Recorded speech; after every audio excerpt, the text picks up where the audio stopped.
Starts now. Good evening. We begin tonight with a solemn escort. The body of a fallen Utah Highway Patrol trooper now resting in Ogden as his family and colleagues plan for his funeral.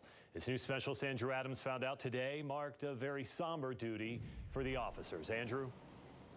Mike, some of Eric Ellsworth's best friends on the force and family members escorted his remains from the hospital here to the medical examiner's office and then on to the mortuary. It was a time for reflection and gratitude for his service.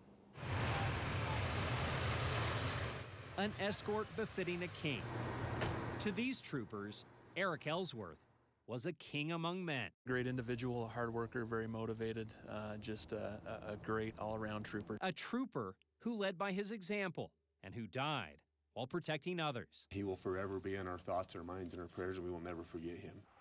Hit by a car along a lonely stretch of road near Garland, Ellsworth passed away 4 days later.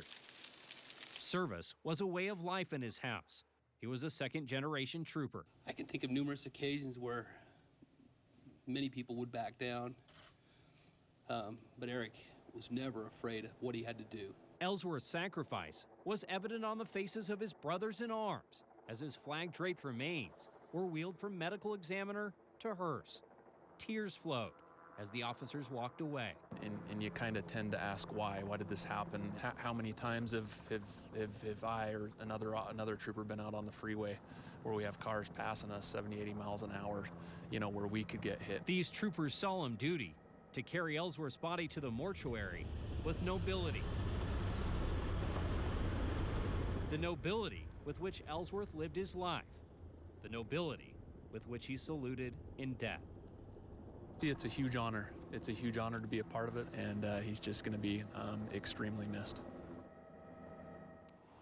Ellsworth was taken to the Lindquist Ogden mortuary where he'll remain until his viewing and funeral next week. Mike, we got some more details about that tonight. We certainly do, Andrew. A public viewing will be held on Tuesday evening at the Willard LDS Stake Center. The funeral's Wednesday morning at the D Events Center at Weber State University. That begins at 11 o'clock. All right.